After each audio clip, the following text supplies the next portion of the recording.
अस्सलाम वालेकुम, मैं बाब जहांगीर। आप देख रहे हैं प्रोग्राम बेवफार। पाकिस्तान में मोबाइल और इंटरनेट सर्विसेज पर इम्पोज भारी टैक्सेस में मुमकिन कमी न सिर्फ कंज्यूमर्स के लिए रिलीफ साबित हो सकती है, बल्कि मुल्क की डिजिटल मीशत के लिए भी एक बहुत अहम पॉलिसी साबित हो सकती है। अब वजारत IT ने फिस्कल ईयर 2026-27 के बजट में 15% एडवांस टैक्स और 19.5% GST में कमी लाने की प्रपोजल दी है। अब इस इकदाम का बुनियादी मकसद मोबाइल और इंटरनेट सर्विसेज को सस्ता बनाने के साथ डिजिटल एक्सेस बढ़ाना और प्राइवेट इन्वेस्टमेंट को फरोग देना है। पाकिस्तान में टेलीकॉम कंज्यूमर्स पर ओवरऑल टैक्स बर्डन खित्ते के कई ममालिक से ज़्यादा है। यही वजह है कि कम इनकम वाले अफराद, जिनमें स्टूडेंट्स के साथ फ्रीलांसर्स और छोटे कारोबारों के लिए डिजिटल सर्विसेज की कॉस्ट निस्बतन ज़्यादा रहती है। अब अगर ये टैक्स कम होते हैं तो मोबाइल डेटा के साथ साथ कॉल्स और इंटरनेट पैकेजेस की कीमतों में भी वाज़ेह कमी आ सकती है, जिससे लाखों नए कंज्यूमर्स डिजिटल दुनिया का हिस्सा बन सकेंगे। इस प्रपोजल का सबसे बड़ा फ़ायदा फ्रीलांसर्स और IT एक्सपोर्ट्स के सेक्टर्स को भी पहुंच सकता है। पाकिस्तान में एक अंदाजे के मुताबिक 10 लाख से ज़ायद फ्रीलांसर्स मौजूद हैं, जो आलमी मार्केट से फॉरेन एक्सचेंज कमाने का एक बड़ा जरिया बनते जा रहे हैं। सस्ता और बेहतर इंटरनेट उनकी प्रोडक्शन कैपेसिटी और कैपेबिलिटी दोनों में इजाफा कर सकता है। फ्रीलांसर्स अपनी बचत को अपनी एक्सपर्टीज बढ़ाने और एडवांस इक्विपमेंट और नए सॉफ्टवेयर परचेज करने पर खर्च कर सकेंगे, जिससे आलमी मार्केट में उनकी कंपैटिबिलिटी बेहतर होगी। IT एक्सपोर्ट्स के लिहाज से प्रपोजल खास अहमियत रखता है, क्योंकि पाकिस्तान कई बरसों से IT एक्सपोर्ट्स में तेज़ रफ्तार इजाफा कर भी रहा है और इसको मजीद बढ़ाना चाहता है, लेकिन मौजूदा परसेंटेज से ग्रोथ लॉन्ग टर्म टारगेट हासिल करने के लिए नाकाफ़ी समझी जा रही है। अब कम टेलीकॉम टैक्स के साथ बेहतर ब्रॉडबैंड तक एक्सेस और 5G इंफ्रास्ट्रक्चर में इन्वेस्टमेंट की हौसला अफजाई मिलकर IT एक्सपोर्ट्स की रफ्तार को भी तेज कर सकती है और इससे सॉफ्टवेयर डेवलपमेंट के साथ फ्रीलांसिंग और डिजिटल मार्केटिंग के साथ साथ जो दीगर सेक्टर्स हैं उनको भी फ़ायदा पहुंच सकता है। लेकिन टैक्सेस में कमी से हुकूमत को शॉर्ट टर्म में रेवेन्यू में कमी का सामना भी हो सकता है। टैक्स रेट कम होने से इब्तदाई तौर पर सरकारी इनकम में किसी हद तक कमी हो सकती है, लेकिन बाज़ एक्सपर्ट्स ये भी कहते हैं कि ज़्यादा कंज्यूमर बेस के साथ बढ़ता हुआ डेटा इस्तेमाल और वसी टैक्स बेस चंद सालों में इस डेफिसिट को पूरा कर सकते हैं। अब अगर ये इस प्रपोजल पर इम्प्लीमेंटेशन होती है और वाकई हुकूमत इस पर अमल करती है तो कंज्यूमर्स की तादाद कितनी बढ़ सकती है, कितना जो टैरिफ रेट है वो कम हो सकता है, ये सारे संगे मुदस्सिर हुसैन साहब के सामने वाइस प्रेसिडेंट हैं जैज़ के, हमारे साथ मौजूद हैं। मुदस्सिर साहब, बहुत शुक्रिया प्रोग्राम के लिए, आपने वक्त निकाला। अभी रिसेंटली जब से ये टैरिफ्स बढ़े हैं सारी टेलीकॉम कंपनीज़ के, तो कंज्यूमर्स के लिए बड़ी मुश्किल हो गई है। एक एक पैकेज पर एवरेज 250, 300 या 350 रुपये जिस तरह इजाफा हुआ। अब इस बजट में उम्मीद है कि ये पैकेजेस दोबारा से सस्ते हो सकेंगे। प्रपोजल दिया IT मिनिस्ट्री ने। जी, थैंक यू जी, थैंक्स फॉर हैविंग मी। आपने बहुत मुनासिब अपना जो ले डाउन की है सारी चीज़ के, इससे कनेक्टिविटी को सस्ता करने से, इसके टैक्सेशन के लोड को कम करने से किस तरह से फ़ायदा हो सकता है सारी कंज्यूमर्स को इन टर्म्स ऑफ जो उनकी एक्सेसिबिलिटी है उसको बेहतर बनाना, उनकी सर्विस की क्वालिटी को बेहतर करना। तो आपने बड़े मुनासिब तरीके से उसको कैप्चर कर लिया है। जो आपका डायरेक्ट सवाल है कि जी अगर ये टैक्सेशन का लोड अगर कम हो तो वो आया कि ट्रांसमिट होगा लोगों तक या नहीं, तो श्योरली अफोर्डेबिलिटी एक बहुत बड़ी चीज़ है जी। इस वक्त अगर आप देखिए तो जनरली सिर्फ सर्विस रिलेटेड टैक्सेस वो 35% के अराउंड, आपने खुद कहा कि मिनिस्ट्री ने भी एक प्रपोजल दी हुई है कि इसको थोड़ा कम करें और इसके बदले में आपको मल्टीपल पॉलिसी बेनिफिट्स मिलेंगे। तो उन बेनिफिट्स में एक तो ये है कि जी इंडस्ट्री की एबिलिटी टू इन्वेस्ट, आपने खुद कहा कि वो बेहतर होगी, जो कि क्वालिटी में इन्वेस्टमेंट होती है। तो क्वालिटी को बेहतर करने के लिए इन्वेस्टमेंट बड़ा ज़रूरी है टेलीकॉम सेक्टर और इंफ्रास्ट्रक्चर में। तो अगर ये ब्रेक दिया जाए तो वो जो टैक्सेशन में इमीडिएटली रिलीफ है वो इन्वेस्टमेंट में कन्वर्ट हो सकती है या री इन्वेस्टमेंट में आप उसे कह लें।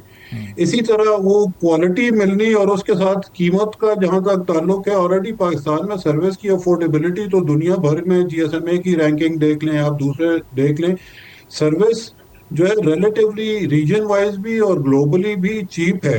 लेकिन श्योरली अगर आप जैसे देखें कि एडवांस टैक्स आप कह रहे हैं, इनकम टैक्स जो यूजर्स पे लगता है उसको कलेक्ट करके देते हैं, अगर वो कम हो तो ऑब्वियसली वो यूजर तक वो चीज़ जाएगी। तो ये दोनों तीनों तरीके से और प्रोडक्टिविटी के गेन के हिसाब से ये विन विन सिनेरियो है, जो हम गवर्नमेंट को भी कहते रहे और मिनिस्ट्री और रेगुलेटर हमारा PTS पे उनकी भी रिकमेंडेशंस मौजूद हैं। और फिर मुदस्सिर साहब, ये एक आम परसेप्शन है हमारे मुल्क में कि जितनी तरह के भी टैक्सेस किसी प्रोडक्ट पर होते हैं वो एक एंड कंज्यूमर तक ट्रांसफ़र कर दिए जाते हैं। टेलीकॉम सेक्टर में भी ऐसा है, या इसको आप क्लैरिफाई करेंगे कि हर तरह के टैक्स कंज्यूमर पर नहीं शिफ्ट किए जाते, बल्कि जो कंपनीज़ हैं, जो इन्वेस्टर्स हैं, वो भी कुछ एब्जॉर्ब कर रहे हैं इसको? नहीं, आप खुद देख लीजिए जी, पाकिस्तान में तो बड़ा क्लियर पैटर्न है। जिस तरह से टेलीकॉम सेक्टर की सर्विसेज ग्रो हुई हैं, आप खुद, मैं खुद इसका एक कंज्यूमर भी हूँ। 2003-4 में जब ये डीरेगुलेशन हुई, उसके बाद से सिर्फ ये वाहिद सेक्टर है कि जिसमें कंज्यूमर प्राइसेस इन्फ्लेशन के हिसाब से भी नहीं बढ़ी, बल्कि कम ही हुई। जितनी पर मिनट प्राइस उस वक्त थी, जितनी पर एसएमएस की और डेटा जो उस वक्त नहीं था, लेकिन वो कम ही हुई है। तो टेलीकॉम एक वाहिद सेक्टर है कि जहाँ पे जो मार्केट और उसके हिसाब से जो अदर कमोडिटीज है उसके हिसाब से प्राइस नहीं बढ़ी है। और उसमें कुछ मार्केट के कंपटीशन का भी ताल्लुक है, कुछ उसके ऊपर टैरिफ कंट्रोल्स और वो चीज़ें भी हैं। तो इस इधर उस तरह का इजाफा नहीं देखा गया अभी तक जिस जितना कि बाकी सेक्टर्स में है। और आप क्लियरली ये चीज़ देख सकते हैं, ये सारी कंज्यूमर बेस हमारी इस पे वो खुद जज कर सकती है लेकिन कि वो सब इसमें एक आया फैक्टर उस ये भी हिसाब है से। कि पहले जब एक फैमिली एक पीटीसीएल यूज़ करती थी या इंटरनेट भी कलेक्टिव यूज़ नहीं होता था, तो उस वक्त के रेट्स और अभी हम देखते हैं कि एक फैमिली में अगर 5 या 6 मेंबर्स हैं और उन सब के पास अलग अलग उनके पैकेजेस, उनकी कॉल्स, उनके जो डेटा का इस वक्त एक एक्सपेंस है, वो तो बढ़ चुका है। यानी जहाँ पहले एक जगह वो अमाउंट खर्च होता था, वो अब 6 जगह डिवाइड होकर और वो एक्सीड कर चुका है उससे। देखिए, बिल्कुल सही है जी। पहले जो काम की नौयत थी ऑनलाइन की, जैसे आपने काफ़ी कैटेगरीज जिक्र की, घर के अंदर ही मुख्तलिफ लोग मुख्तलिफ तरीके से उससे फ़ायदा ले रहे हैं। और चूंकि अब सर्विस हो चुकी है पर्सनलाइज, तो उसकी यूजेज ऑब्वियसली उस तरह की नहीं है। लेकिन मैंने तो आपको इंटरनेशनल बेंचमार्क के हिसाब से बताया कि जीएसएमए के हिसाब से जो उन्होंने बेंचमार्क करते हैं सर्विस अफोर्डेबिलिटी को, जो कि कनेक्टिविटी की प्राइस है पर यूजर सारी दुनिया के हिसाब से, तो Pakistan ranks among the top 5 lowest in the world. या इस पे बाकी सारे ममालिक भी जिनके डेमोग्राफिक्स हमारी तरह के हैं वो भी शामिल हैं। तो सर्विस यूजेज के ऊपर श्योरली अगर कॉस्ट कम होगी तो फ्री मार्केट है, उसके अंदर अपनी प्राइसेस को यूजर लेवल पे उसी तरह से कंपनीज एडजस्ट भी करेंगी। लेकिन ये फैक्ट्स हैं जो कि ग्लोबली नोन डेटा के साथ कोरिलेट होते हैं। ये अलग बात है कि जी आप अगर सेक्टर के ऊपर थोड़ी सी उसकी कॉमर्शियल स्पेस को इंक्लूड करेंगे तो उनकी ability to invest into quality वो बढ़ जाएगी। ये तो बिल्कुल साफ और क्लियर वाज़ेह बात है। और अगर वो बढ़ेगी तो जाहिर है फ्रीलांसर को अगर चाहिए तो उसको क्वालिटी कनेक्टिविटी चाहिए, उसको सिर्फ कनेक्टिविटी बिल्कुल ही डर्ट चीप नहीं चाहिए। तो इसी तरह ये जो अभी ऑक्शन हुई है उसमें स्पेक्ट्रम में इन्वेस्ट किया गया, उसके बाद रोल आउट में इन्वेस्टमेंट जानी है। तो उस इन्वेस्टमेंट के लिए ये जो एक्स्ट्रा कॉस्ट है टैक्सेशन की दूसरी तीसरी, एटलीस्ट उनको बाकी सेक्टर्स के हिसाब से पाकिस्तान में कर दिया जाए तो वो भी एक अच्छा इंडिकेशन होगा इंडस्ट्री के लिए कि वो फर्दर रोल आउट में और फर्दर क्वालिटी में इन्वेस्ट करें। सही। और मुदस्सिर, पाकिस्तान की जो एक्चुअल डिमांड है, क्या उसको पूरा करने के लिए, फुलफिल करने के लिए, जो सिर्फ 3-4 ही इस वक्त प्लेयर्स, मेजर प्लेयर्स में जैज़ के साथ टेलन और यूफोन या एक आध और मार्केट में मौजूद हैं, ये काफ़ी हैं, या एक दो बड़े प्लेयर्स आप समझते हैं कि और आएँ ताकि थोड़ा कंपटीशन और हो, सर्विस थोड़ी और बेहतर हो, टैरिफ थोड़ा और उससे कम हो सके? ये स्पेस और कैपेसिटी इस वक्त मौजूद है हमारी मार्केट में? ये जी आप देखें कि प्लेयर्स मार्केट जो है उसने खुद इवॉल्व किया, और स्पेशली ये प्राइसिंग और ओवर कंपटीशन उसकी वजह से अब आपके जो 2003-4 में 5-6 प्लेयर्स थे, अब वो रिड्यूस होकर 3 रह गए हैं। अगर आप ग्लोबल मार्केट्स भी देखें, बड़ी अमेरिका जैसी बड़ी और बाकी भी, तो नॉर्मली क्वालिटी के 2-3 प्लेयर्स जो है वो काफ़ी होते हैं उसको सर्व करने के लिए। हाँ, उनकी एबिलिटी टू इन्वेस्ट जो है वो एक इम्पॉर्टेंट है कि आप 5-6 बंदे हों, फिर और वो आपस में उनका जो है वो कमर्शियल प्राइसिंग पे झगड़ा हो और फिर कोई एक भी सर्विस ना दे सके सही। तो इससे बेहतर है कि 3-4 प्लेयर्स जो क्वालिटी के हैं वो सर्व कर सकते हैं। और स्पेशली आपने देखा कि पाकिस्तान में सिर्फ अगर आप जहाज के नेटवर्क को देखें तो रिलेटिवली अच्छी क्वालिटी पे सिर्फ कनेक्टिविटी पे कोई 7 करोड़ यूजर सर्व कर रहे हैं उससे ज्यादा। और बाकी अगर आप डिजिटल सर्विसेज देख लें तो 100 मिलियन भी।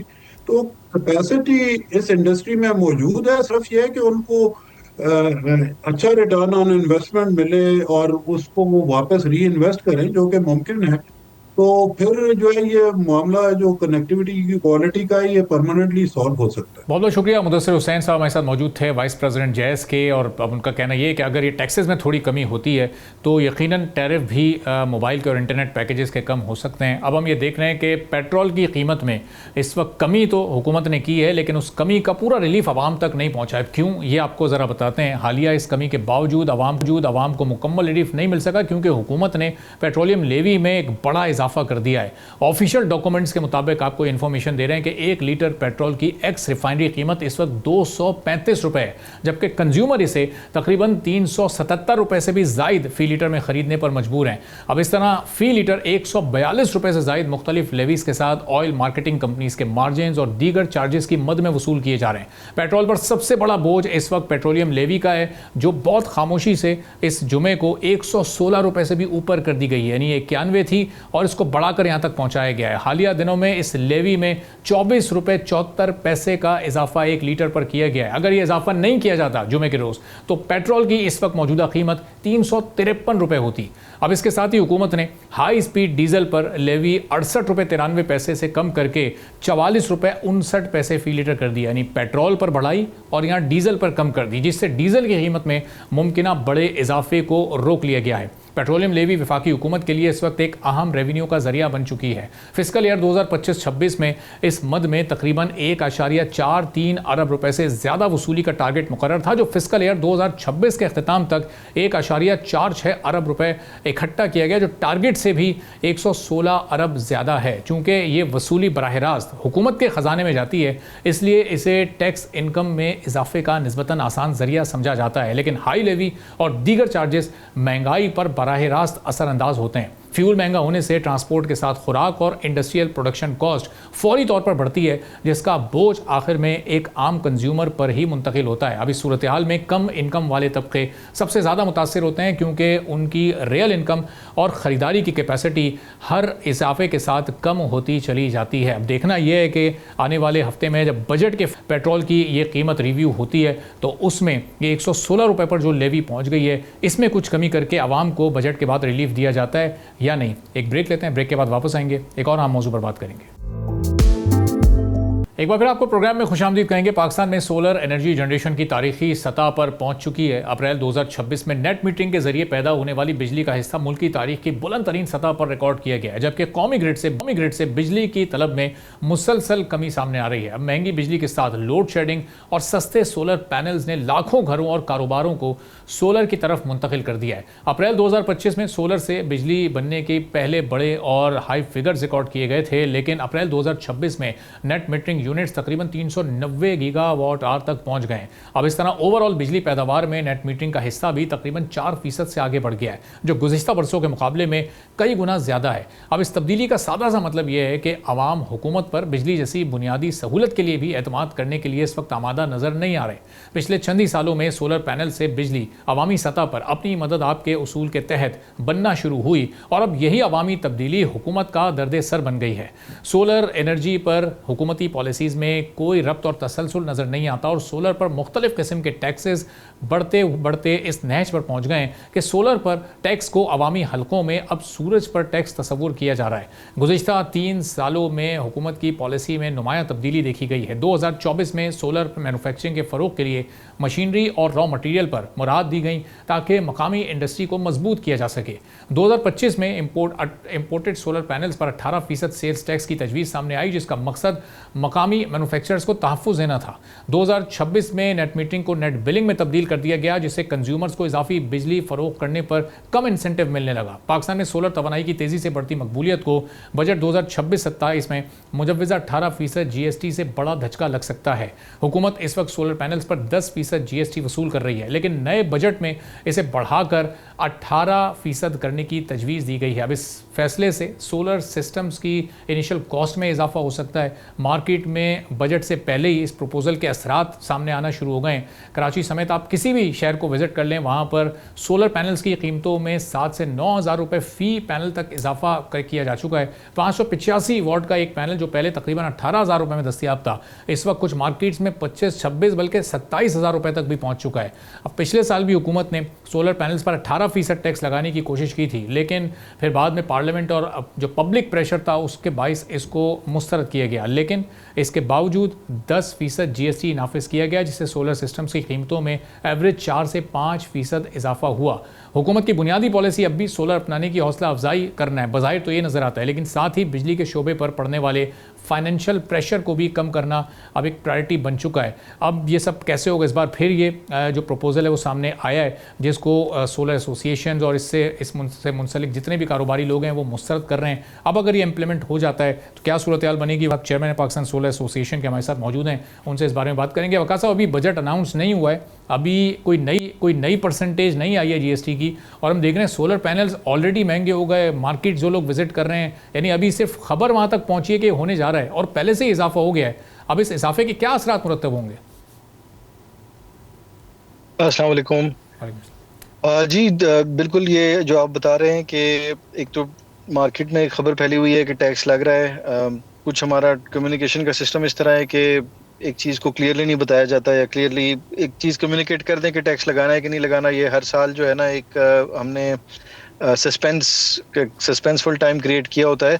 मार्केट में तो इस वक्त जो सोलर पैनल की प्राइस है उसमें 18% के हिसाब से लोगों ने स्टॉकिंग करके, और इसमें देखें ना सोलर इंडस्ट्री का फ़ायदा होता है ना एंड यूज़र का फ़ायदा होता है। बीच में जो मिडिल मैन टाइप आ जाते हैं उनका होता है, बिकॉज पाकिस्तान में वही मसला है कि कैश लोगों के पास पड़ा होता है जिन्होंने इन्वेस्ट करने के रास्ते ढूंढने होते हैं, और वो जो है किसी भी चीज़ पे स्पेकुलेट करते हैं। और इसको स्पेकुलेशन का रोकने का बेस्ट तरीका यही है कि आप इंफॉर्मेशन को प्रॉपरली कम्युनिकेट करें, टाइम पे कम्युनिकेट करें। अगर आपने टैक्स नहीं लगाना है तो बता दें क्लियरली कि टैक्स नहीं लगाना है, और अगर आपने लगाना है तो भी बता दें। अव्वल तो खैर लगाना नहीं चाहिए, लेकिन पॉइंट ये कम्युनिकेशन की अगर हम बात कर रहे हैं तो कम्युनिकेशन को टाइमली करेंगे तो इससे मार्केट में जो इंस्टेबिलिटी, अनस्टेबलाइजिंग फैक्टर्स होते हैं वो कम हो जाएंगे। अब जहां तक ताल्लुक रहा टैक्स का, तो देखें सोलर पे टैक्स लगाना जो है ना, वो it's not a wise decision, क्योंकि आप सोलर पे जब टैक्स लगाते हैं, किसी भी चीज़ पे टैक्स लगाते हैं, वो चीज़ महंगी हो जाती है। जब वो चीज़ महंगी हो जाती है तो basic demand and supply economics बताती है कि जब कोई चीज़ महंगी हो जाएगी तो कुछ लोग ऐसे होंगे जो उसको नहीं खरीद सकेंगे। तो इसी तरह जब आप सोलर पैनल पे पिछले साल आपने टैक्स लगाया, उस टैक्स के बदले आपको शायद 25 अरब या 27 अरब का फायदा हो गया। GST हमने कलेक्ट कर लिया पाकिस्तान ने, ये हमारी एक जेब में, यानी एज गवर्नमेंट ऑफ पाकिस्तान हमारी एक जेब में GST की मद में कुछ पैसे आ गए, जो कि ज्यादा से ज्यादा 25-30 अरब होंगे।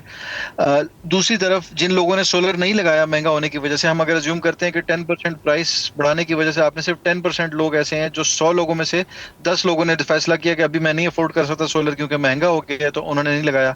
तो अब उन लोगों ने जब सोलर नहीं लगाया तो उन्होंने बिजली तो उन्होंने खरीदनी है, ज़ाहिर है बिजली तो उनको चाहिए क्योंकि वो यहाँ पाकिस्तान में रहते हैं या किसी भी जगह पे रहते हैं, मोबाइल चार्ज होने, घरों में लाइटें चलनी है, AC चलने हैं, तो उसके लिए उनको बिजली चाहिए। तो वो बिजली उन्होंने जो हमारा ट्रेडिशनल निज़ाम है उधर से ली। उस ट्रेडिशनल निज़ाम में आपके पास गैस भी आती है, तेल भी आता है, कोयला भी आता है, ये सारी चीजें बाहर से आती हैं। तो आपने एक तरफ 25-30 अरब रुपए का टैक्स जमा कर लिया, और दूसरी तरफ एक ही साल में उसमें से आधा पैसा, अगर आप थोड़ी सी भी कैलकुलेशन कर लें तो ये आपको नजर आ जाएगा कि वो जो आपने लोगों को सोलर के बजाय दूसरी तरफ माइल कर दिया है, तो उन्होंने जो उस सोलर से जो बिजली नहीं पैदा हुई, जो बिजली उन्होंने बाहर की इन चीजों से बनाई है, उससे आपने 13 से 15 अरब रुपए जो है ना वो उसी साल में जाया कर दिया, और अगले 10 साल तक आप उनको मजीद जाया करते रहेंगे।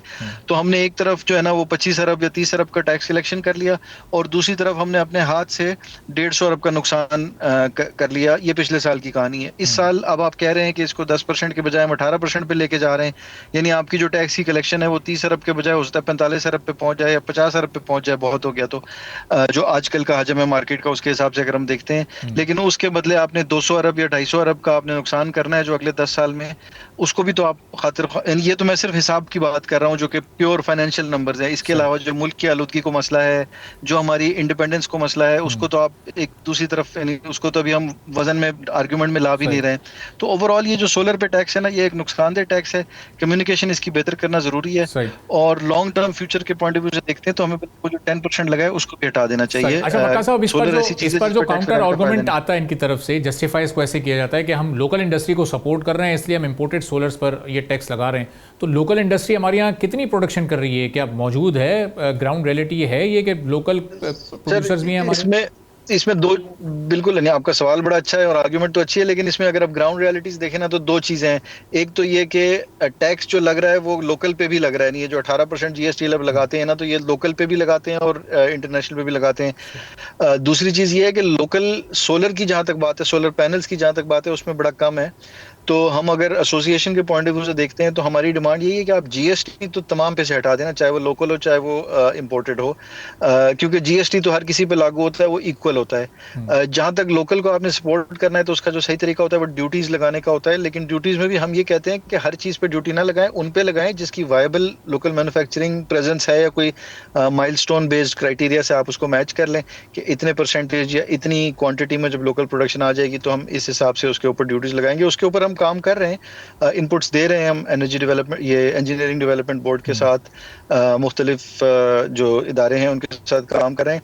मेरा ख्याल है उसका ज़्यादा स्कोप जो है ना वो सोलर पैनल के बजाय लिथियम आयन की बैटरीज में और शायद इन्वर्टर्स में उसका स्कोप ज़्यादा है, क्योंकि उसकी टेक्नोलॉजी में कुछ ऐसी चीज़ें हैं जो कि पाकिस्तान में हम थोड़ा कस्टमाइज कर सकते हैं। सोलर पैनल तो खैर ये एक सेपरेट डिबेट हो जाएगा, लेकिन सोलर पैनल पे शायद लोकलाइजेशन इतना आसान नहीं होगी वर्सेस इन्वर्टर्स पे या लिथियम आयन बैटरीज पे बेहतर उसके सक्सेस के चांसेस हैं। लेकिन खैर जिस पे भी करें उस पे ड्यूटीज वगैरह लगा के उसको स्ट्रेटेजिकली स्ट्रक्चर किया जा सकता है। लेकिन जीएसटी तो क्योंकि तमाम लोगों पे लागू होता है, इवन जो लोकल मैन्युफैक्चरिंग करते हैं उन्हीं का भी जब माल मार्केट में बिकेगा तो उस पे जीएसटी होगा, तो इसलिए जीएसटी पे आर्गुमेंट सही नहीं बैठी। सही, बहुत बहुत शुक्रिया वकास मूसा साहब, चेयरमैन पाकिस्तान सोलर एसोसिएशन थे। गुफ्तगू आपने सुनी। एक ब्रेक के बाद वापस आएंगे, एक और अहम मौजू पर बात करेंगे। एक बार फिर आपको प्रोग्राम में खुशामदीद कहेंगे। एक और मंडे और स्टॉक मार्केट में एक और डिप, एक और हफ्ते का मंदी के साथ आगाज़ हुआ। ऑलमोस्ट 1500 पॉइंट्स आज पाकिस्तान स्टॉक एक्सचेंज के इंडेक्स से निकले और अब 169 की रेंज भी आज बहाल नहीं रह सकी। अब ये बजट वीक है और जाहिर है कि कल और परसों जब बजट और करीब आ जाएगा, अनाउंसमेंट बिल्कुल करीब होगी, उस वक्त मार्केट कैसे बिहेव करेगी और ओवरऑल इस वक्त मार्केट की सिचुएशन क्या है, इस बजट को कैसे इस वक्त बिजनेस कम्युनिटी ले रही है, इस पर हम बात करें। साहब CEO हैं आरिफ हबीब कमोडिटीज़ के हमारे साथ मौजूद हैं। एहसन साहब, बहुत शुक्रिया प्रोग्राम के लिए, आपने वक्त निकाला। अब एक और मंडे का स्टार्ट बिल्कुल वैसे ही हुआ, एक और वीक बिल्कुल वैसे ही स्टार्ट हुआ जैसे पिछले 2-3 महीनों से एक रिवायत चली आ रही है। ये बजट वीक है, बजट किस तरह असरअंदाज होगा मार्केट पर? वो मार्केट को इम्पैक्ट कर रहा है। Usually pre budget uncertainty markets में होती है।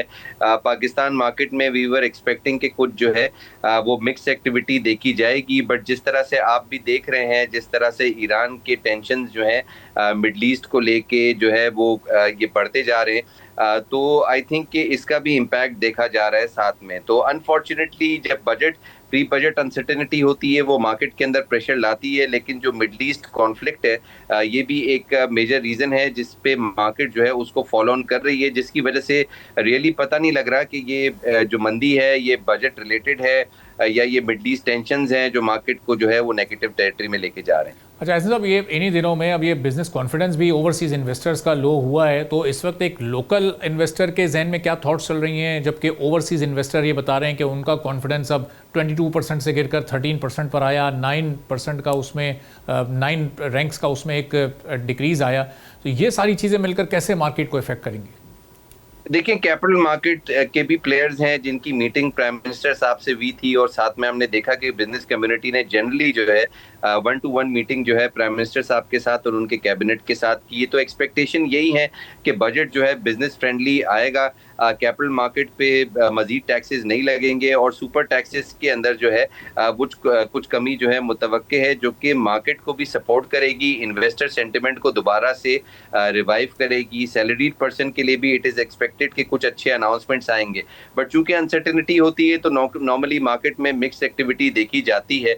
इस वक्त जो है वो इन्वेस्टर काफ़ी मुतमईन है और एक्सपेक्ट कर रहे हैं कि वक्त के साथ जो है वो पॉलिसी नोट जो है गवर्नमेंट ने उसको नोट किया हुआ है और मोस्ट प्रॉब्ली इसको जो है काफी पॉजिटिव देख रहे हैं कि फेडरल बजट जो है अच्छा साबित हो सकता है। और एज़ ये सुपर टैक्स में कमी कुछ सिग्निफिकेंट फिगर होना चाहिए या कोई नॉमिनल सा एक ऐसा अलामती फिगर कोई हुकूमत जारी कर दे कि वो कमी भी हो गई, एक नाम भी हो गया, यानी वो सिर्फ ऑप्टिक्स के लिए कहीं कोई वो स्टेप ना ले लिया जाए, कोई सिग्निफिकेंट फिगर कोट किया गया? देखिए, एक्सपेक्टेशन यही है कि जो जितनी गुंजाइश गवर्नमेंट के पास है उसके पॉइंट ऑफ व्यू से सुपर टैक्स जो है पॉजिटिव होगा, पॉजिटिव साबित होगा अगर कोई भी ऐसा अनाउंसमेंट आता है। बट वी अंडरस्टैंड कि काफ़ी कम जो है वो गवर्नमेंट के पास जो है वो अपॉर्चुनिटीज़ हैं कि वो आईएमएफ के साथ डील कर ले। बट वी आर मोर और लेस एक्सपेक्टिंग कि कोई नया टैक्सेस जो है वो आयद नहीं हो और आई थिंक कि कैपिटल मार्केट के इन्वेस्टर्स उसको काफ़ी ज़्यादा पॉजिटिव लेंगे अगर जो है सुपर टैक्स के अंदर कमी देखी जाती है।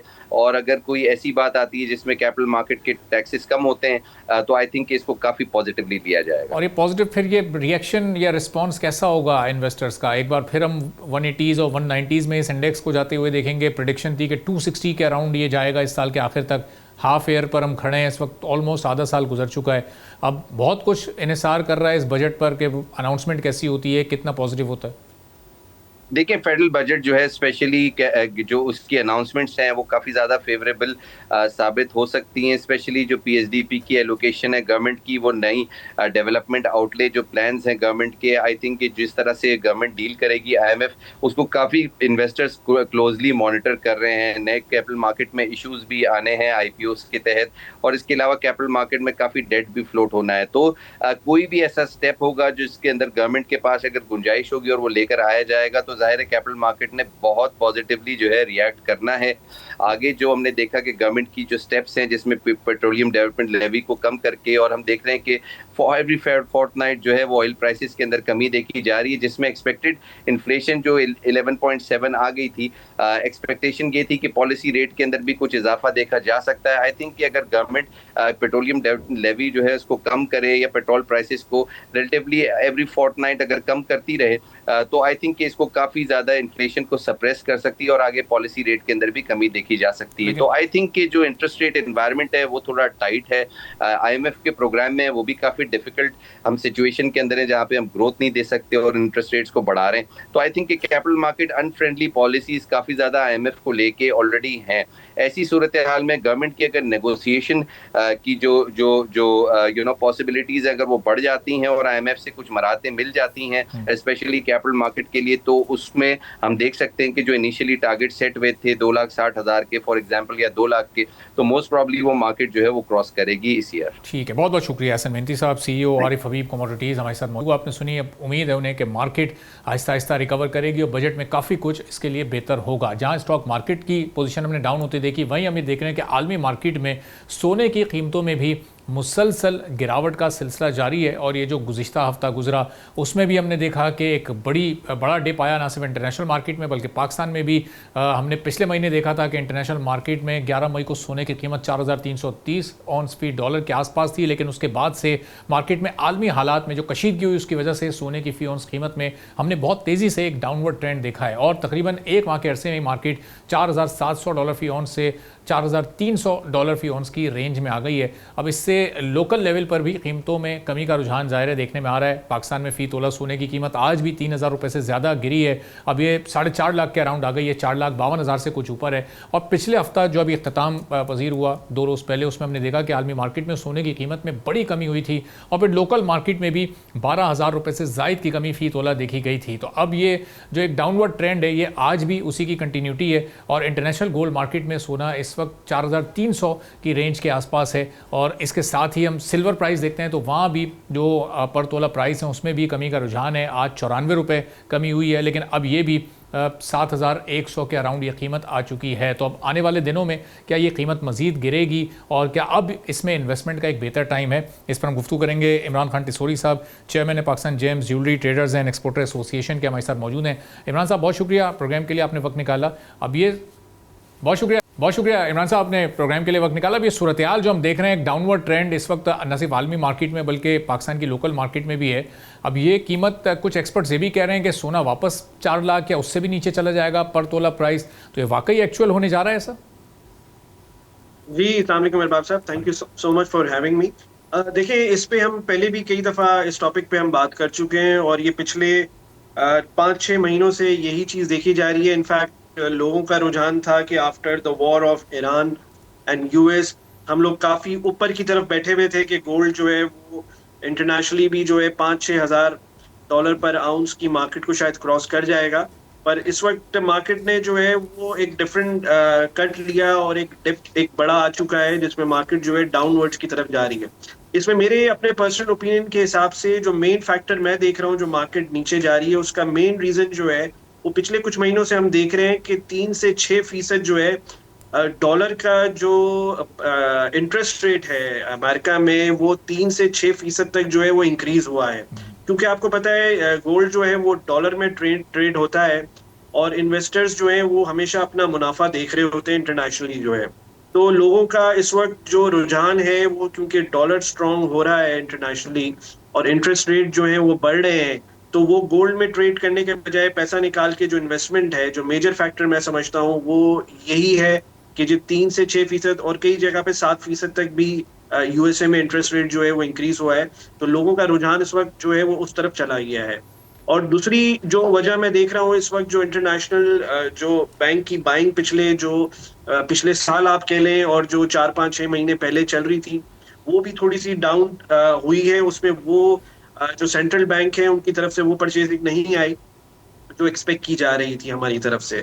तो आने वाले दिनों में ये ऊपर नीचे की तरफ ट्रेंड रहेगा और अगर कोई जियोपॉलिटिकल सिचुएशन चेंज होती है इंटरनेशनली जो मुझे अपने पर्सनल ओपिनियन में नजर आ रही है, तो हम देखते हैं कि थोड़ा गोल्ड जो है वापस जो है वो 4,500-5 हज़ार डॉलर पर आउंस की तरफ जो है मेरे हिसाब से ट्रेड करना चाहिए। अभी खैर वो डाउनवर्ड है, इसमें लोग जो है वो प्रॉफिट टेकिंग भी कर रहे हैं, जिन्होंने गोल्ड जो है खरीदा है वो मार्केट में बेच के उसको भी कैश कर रहे हैं। सही। तो अब ये चूंकि गोल्ड का तो इतना इंडस्ट्रियल यूज़ नहीं है, लेकिन हम सिल्वर को बहुत ज़्यादा इंडस्ट्री में यूज़ होते देखते हैं, तो ये इस इंडस्ट्रियल यूज़ के बावजूद भी हम देख रहे हैं एक अपवर्ड ट्रेंड आया था कुछ अर्से पहले, लेकिन उसके बाद से कीमत 7,000 7,500 के अराउंड पाकिस्तान में इस वक्त मौजूद है। तो ये सिल्वर भी एक जगह सेट हो चुकी है। सिल्वर देखें अभी अपनी जगह पे ट्रेड कर रहा है, बिल्कुल इंडस्ट्रियल यूज इंटरनेशनली उसका है। सिल्वर जो ऊपर चला गया था उसका रीजन जो था वो पिछले दिनों जो हमारे खलीजी ममालिक में जो वॉर चल रही थी उसकी वजह से जो है वो उसका इम्पैक्ट एक आया था, उसकी डिमांड में कुछ कमी आई थी जिसकी वजह से जो है वो लोगों ने ट्रेड भी करना शुरू किया था, तो सिल्वर जो है काफी ऊपर चला गया था। अभी सिल्वर जो है अपनी जगह पे ट्रेड कर रहा है एंड होपफुली हम सिल्वर को भी देख रहे हैं कि क्योंकि ये भी एक डॉलर के अंदर ही इसकी ट्रांजैक्शन इंटरनेशनली ट्रेड होती है। और मैंने जो मेन फैक्टर आपको बताया इस वक्त जो दोनों धातों पे पड़ रहा है वो रीजन ये है कि 3 से 6% जो है वो इंटरेस्ट रेट जो है वो यूएस डॉलर का बढ़ा है, जिसकी वजह से मार्केट पे इसका एक बड़ा इम्पैक्ट आ रहा है और गोल्ड की मार्केट पे खासतौर पे एक बड़ा इम्पैक्ट है ये 3 से 5-6% का जो इंटरेस्ट है। सही। तो अब as investor point of view ये इस वक्त राइट टाइम है सिल्वर में या गोल्ड में इन्वेस्ट करने का, या अभी ये थोड़ा सा डाउनवर्ड ट्रेंड और कंटिन्यू होना है? जी बिल्कुल, देखिए इस वक्त मार्केट के अंदर जो इन्वेस्टर हैं जो हेजिंग करते हैं, जो इस काम के अंदर इन्वॉल्व हैं, वो इस वक्त बड़े एक्टिव हुए हैं और I think this is a very right time to get into this. और गोल्ड की परचेजिंग में बुलियन में खासतौर पे काफी इजाफा देखा गया है मार्केट के डाउनवर्ड ट्रेंड की वजह से। सही। तो इसका मतलब ये जो साल के आखिर तक की जो एक्सपेक्टेशन थी वो $6,000 गोल्ड का और $150 इस वक्त सिल्वर की, वो इस वक्त आउट ऑफ रीच नज़र आ रही है आपको, चूंकि आधा साल गुजर चुका है, या अभी भी एक आउटसाइड चांस है वहाँ तक पहुँचने का? जी बिल्कुल अरबाब साहब, आउटसाइड चांस है। देखें ये पूरा जियोपॉलिटिकल सिचुएशन में डिपेंड करता है, हालात चेंज होते हुए बिल्कुल देर नहीं लगती। अगर सिचुएशन चेंज होती है तो हम अभी भी इसको $4,500-5,000 पर आउंस जो है मार्केट को मैं देख रहा हूँ, इसमें इसको रहना चाहिए। और ये आप देखेंगे आने वाले टाइम में जुलाई के बाद मैं इसमें अपवर्ड देख रहा हूँ। ठीक है, बहुत बहुत शुक्रिया। इमरान खान टिसौरी साहब, chairman and jeweller trader and exporter association, हमारे साथ मौजूद थे। गुफ्तगू आपने सुनी। इसी के साथ नाज़रीन आज के प्रोग्राम से इजाज़त दीजिए। अल्लाह हाफ़िज़। सब्सक्राइब करें और बेल दबाएं ताकि कोई खबर रह न जाए।